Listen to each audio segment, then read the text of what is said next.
Hello, welcome to this episode of The Daily. My name is Brendan Malone. Well, last week, the New Zealand Government Select Committee that was looking into the issue of parental notification for abortion, which is basically someone had petitioned the committee saying, look, we think that girls under the age of 16 who are having abortions, there should be a minimum legal standard whereby parents have to be notified that this is taking place because of the risk factors that are involved. Now, this is different from parental consent, so the parents wouldn't have to consent.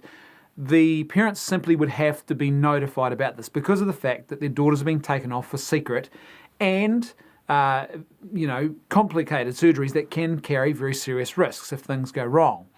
And there's also the reality of post-abortion trauma that affects a lot of women, and young girls are going to be particularly ill-equipped to deal with that problem. In fact, the very reason this petition ended up before the Government Select Committee was because there was a Kiwi mother whose daughter was taken away for a secret abortion that she knew nothing about. Her daughter began to mentally spiral downhill over the following 12 months, and then she tried to take her own life, and her parents only managed to catch her in the act. That's the only thing that saved this young girl's life. So this mother had petitioned the Select Committee asking for this loophole to be closed, because in New Zealand, for example, currently, a school cannot give out Parental to children without parental consent.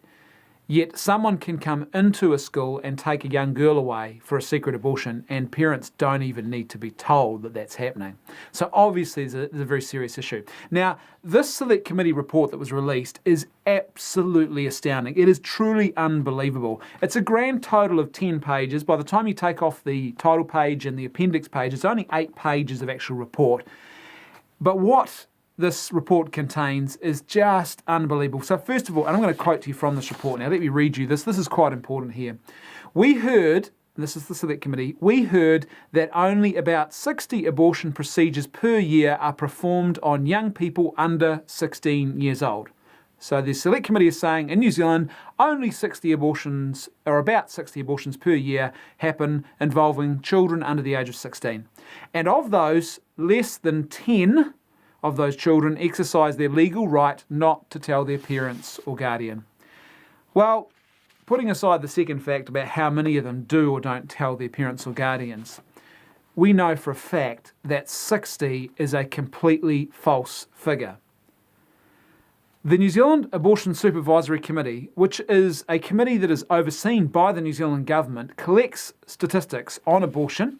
They are there to oversee the abortion industry in this country. They collect a whole lot of data, and according to their own statistics, which this Select Committee, this government committee, should have gone to the Abortion Supervisory Committee and asked them directly, what are the actual figures?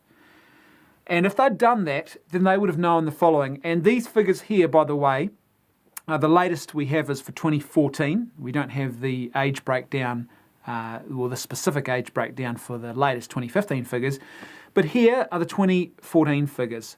Children aged 11 to 15 who had abortions in New Zealand in 2014, there were 150 of them. Not 60, but 150. Not only is that more than double the number this government committee is claiming, it's actually almost triple the number they're claiming. And this is not an aberration either. In 2013, it was 163.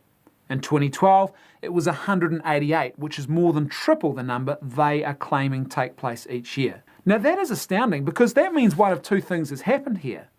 Either, number one, this Select Committee or someone on the Select Committee who prepared this report has lied, and they have lied very badly about the actual numbers involved.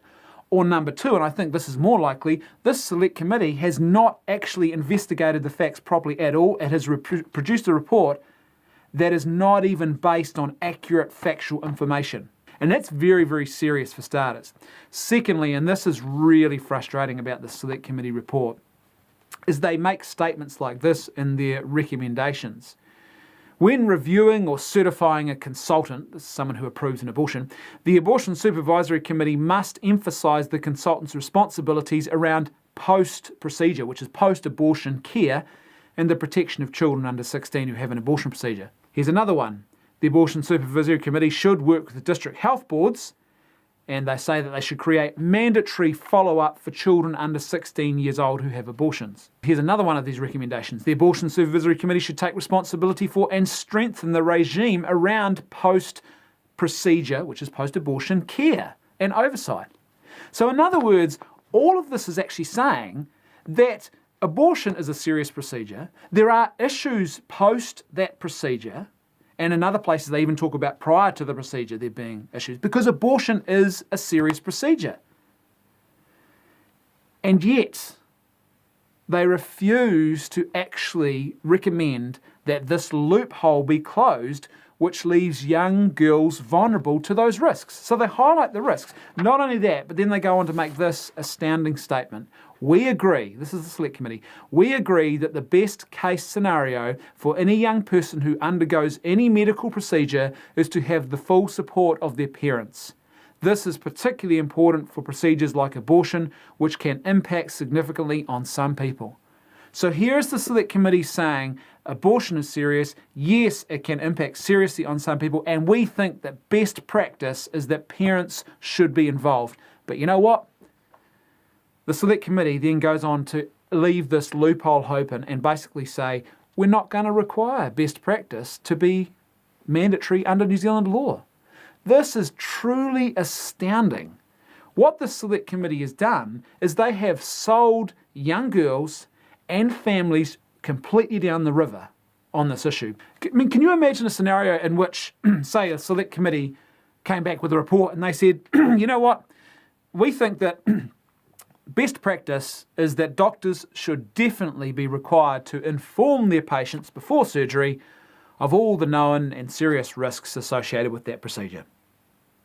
And that is definitely best practice and that should be happening. But you know what? We're not going to require that by law.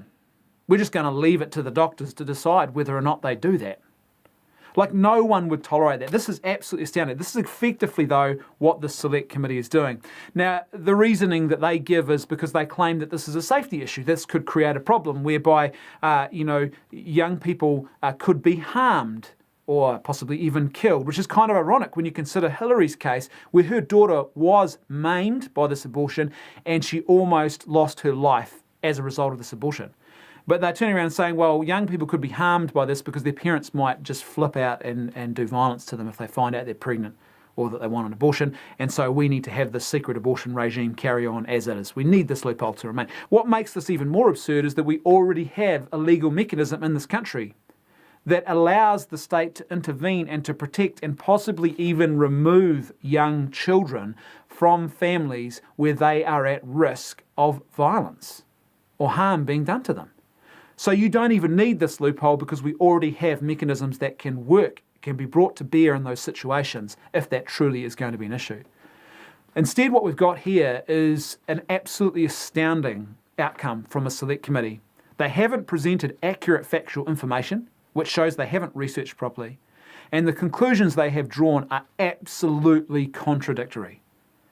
So on the one hand, they've said, yes, it is best practice to have parents informed of what's going on, but we're not going to require best practice by law. Rather than saying, what can we do to actually assist parents in this situation? What can we do to protect young girls? Because imagine what would happen in the situation with Hillary's daughter, where imagine if her daughter had actually carried out this act and had ended her own life.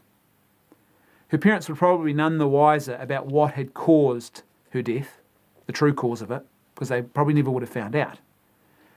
They would have lost their daughter, and they would have never known that this was a completely preventable tragedy that was perpetrated on them because of a system that allows women to become collateral damage and young girls and families to become collateral damage in the process of trying to protect an ideology. Thanks for watching. I'll see you tomorrow on The Daily.